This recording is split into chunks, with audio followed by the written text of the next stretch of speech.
آیا قبل از ما انسان‌های دیگری روی زمین حکومت می‌کردند؟ آیا طوفان نوح باعث سرنگونی آتلانتیس تمدن پیشرفته ما قبل تاریخ بوده یا مثلث برمودا آن را بلعیده است؟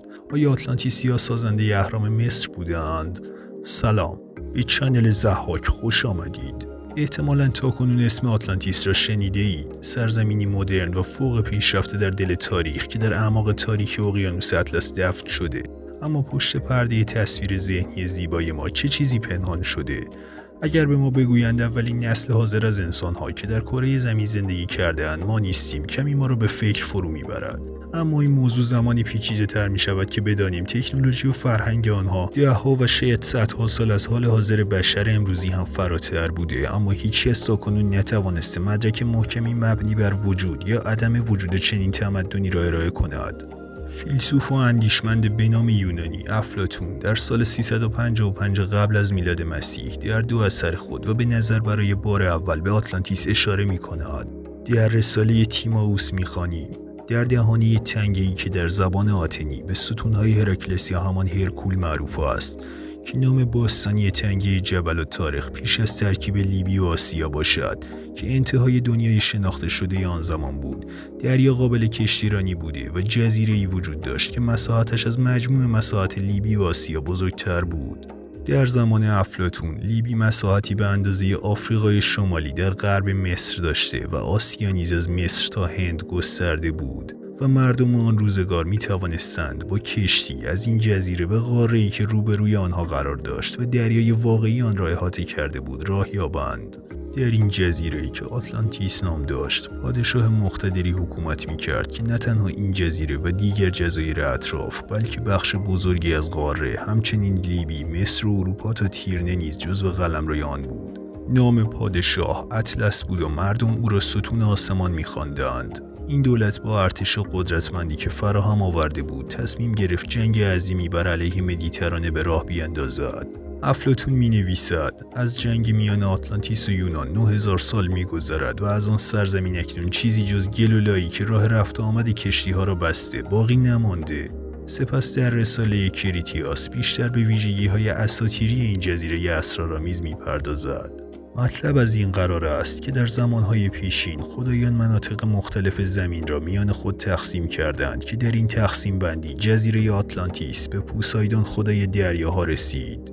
تقریباً در وسط جزیره جلگه‌ای زیبا و حاصلخیز و در کنارش تپه‌ای قرار داشت که حدود 11 کیلومتر تا دریا فاصله داشت.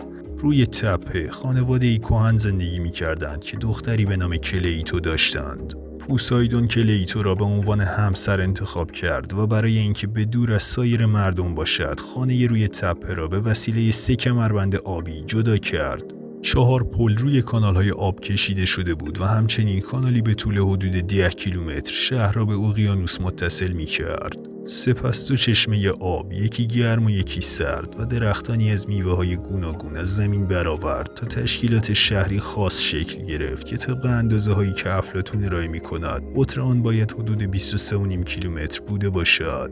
پوسایدون سپس صاحب 10 فرزند پسر شد و جزیره را به این ترتیب به 10 قسمت تقسیم کرد. بزرگترین و بهترین بخش که خانه کلیتو در آن قرار داشت به پسر ارشد رسید که همان اطلس باشد. او فرمان روای کل سرزمین و سایر پسران شناخته شد. در این سرزمین جلگه‌های حاصلخیزی وجود داشت که محل زندگی انواع حیوانات بودند. سنگ‌های معدنی، طلا، انواع چوب و درختان میوه به فراوانی وجود داشت. کاخ پادشاهی که در مرکز شهر دایره‌ای شکل بنا شده بود با دیواری از جنس طلا و نقش‌هایی از نقره و مس تزیین شده و سقفش پوشیده از عاج فیل بود که تنها کاهنان معبد پوسایدون اجازه ورود به آن را داشتند. الماس آنقدر زیاد بود که از آن برای تزیین کاخ پادشاهی و معابد استفاده می‌شد. درون معبد پوسایدون مجسمه همه خدایان قرار داشت. بیرون معبد هم با نقره و نقش‌هایی از طلا و همچنین فلزی اسرارآمیز که درخشندگی آتش را داشت به نام اوریکالکوم تزیین شده بود.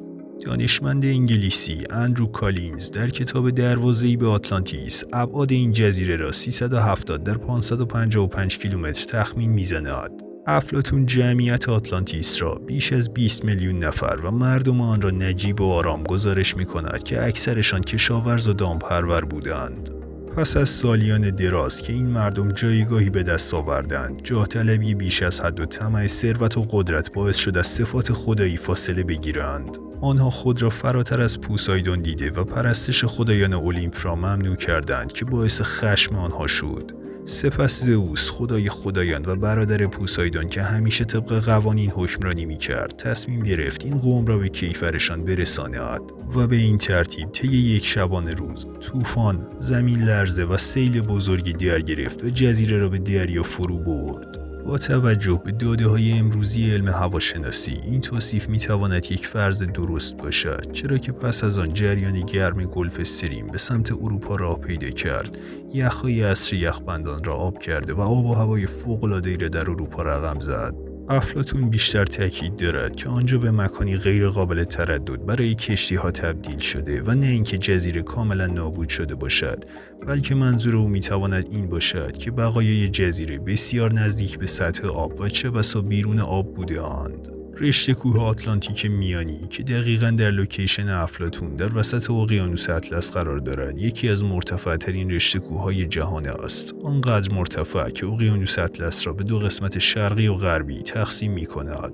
تعداد زیادی از این کوه‌های دریایی به قدری نزدیک سطح آب هستند که انگار زمانی جزایری بودند که به تازگی در آب غرق شدند. این منطقه یکی از زلزله‌خیزترین مناطق جهان بوده و برخی از مرتفع‌ترین قله‌های این رشته کوه همچنان جزایری بیرون سطح آب هستند. هرچند که در قرن اخیر برخی دانشمندان داستان سیل نوح را موضوعی ساختگی به شمار آورده و تقریباً کنار گذاشته بودند، افراد زیادی به دنبال یافتن آن در کوههای آرارات به جستجو مشغولند. اگر کشتی نوح یا حداقل بقایای آن پیدا شود، نه تنها سوالات بسیاری را پاسخ خواهد داد، بلکه وجود تمدنی را اثبات می‌کند که زمانی قبل از آغاز تاریخ امروزی بشر وجود داشته است. بررسی‌های زمین‌شناسی اثبات می‌کند که طی 12,000 سال گذشته هیچ وقت تمام سطح زمین یک سال تمام زیر آب نبوده و فسیل‌هایی که از موجودات دریایی روی خشکی یافت می‌شود می‌تواند به دلیل تغییرات زمین شناختی طی میلیون‌ها سال و زیر و بم شدن اقیانوس‌ها و اختلاط با خشکی باشد. چنل یوتیوبی برایت اینسایت در سالهای اخیر مدعی شده که شهر کانال کشی شده افلاطون واقع در بیابان ساهارا است. این لوکیشن که به ساختار ریچت تحت عنوان چشم ساهارا شناخته می شود، در غرب مرکزی موریتانی واقع شده است. یکی دیگر از قوی‌ترین نظریه‌ها درباره نابود شدن آتلانتیس احتمال برخورد یک شهاب سنگ با سطح زمین در محدوده دریای کارائیب و خلیج مکزیک است که کرانه غربی سرزمین آتلانتیس محسوب می شود. بسیاری از دانشمندان اوایل قرن 20 پیشنهاد کردند که شاید شهاب سنگ غول‌پیکری که هزاران سال پیش به زمین برخورد کرده هنوز زیر آبهای برمودا باشد و گم شدن کشتی‌ها و هواپیماهای بیشمار، سردرگمی قطب نماها و سایر اختلالات میدانهای مغناطیسی و رادیویی به دلیل وجود سنگ عظیم فضایی در اعماق آب در این ناحیه باشد. محققان تاریخ برخورد این سنگ را با نابودی آتلانتیس یکی می‌دانند. اما تئوری بلعیده شدن آتلانتیس توسط برمودا به نظر کاملا غیر منطقی بوده و هیچگونه دلیل علمی بر اثبات این مسئله وجود ندارد و اگر قرار بر بلعیده شدن جزایر خاکی باشد، جزایر کوچک باهاما لقمه‌های بسیار راحت الحلقوم تری هستند. با تمام این اوصاف، احتمال آنکه قسمت‌هایی از آتلانتیس در منطقه مثلث برمودا فرو ریخته باشد وجود دارد. ادگار کیسی، نویسنده و نهانبین آمریکایی میگوید حین دوره‌های تخریب سیل مهاجران آتلانتیس به کشورهای حاشیه اقیانوس اطلس به راه می‌افتاد که بخش قابل توجهی از آنها به مصر مهاجرت کرده و معماری و شهرسازی خود را به مردم ابتدایی آن آموختند و آغازگر دورانی طلایی از شکوفایی در مصر شدند. در همین دوران بود که اهرام مصر نیز ساخته شد. پس از جنگ جهانی اول علاقه شدیدی به جستجوی جزیره گم شده افزایش یافت. فناوری پیشرفته زیر آب زمان جنگ ماجراجویان را بیشتر به تحقیقات سوق می‌داد. در سالهای اخیر روشن شد آدولف هیتلر به نژاد خالص ژرمن به عنوان نوادگان آتلانتیسی‌ها نگاه می‌کرده و به باستان شناسان آلمانی دستور داده بود که در منطقه یوکاتان و چند مکان دیگر به دنبال خرابه‌های آتلانتیس بگردند. البته او تنها سیاستمداری نبوده که وارد این بازی بی‌پایان شده بود.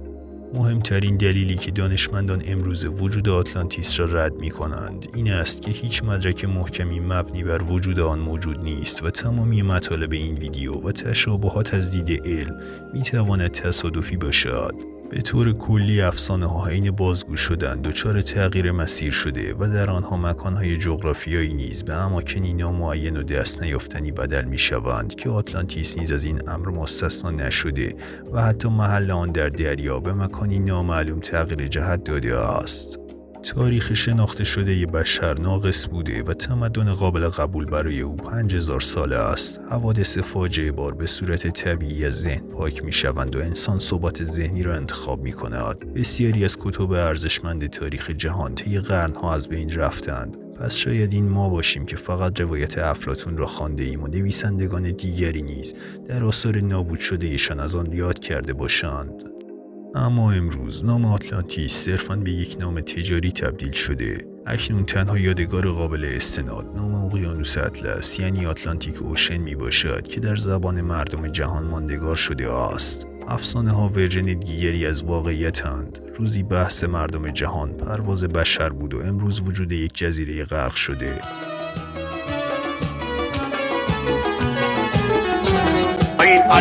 En roll, fioket på sidan. Tjapp, går en roll, fioket på sidan. Höjd en roll, fioket på sidan. Tjapp, går en roll, fioket på sidan.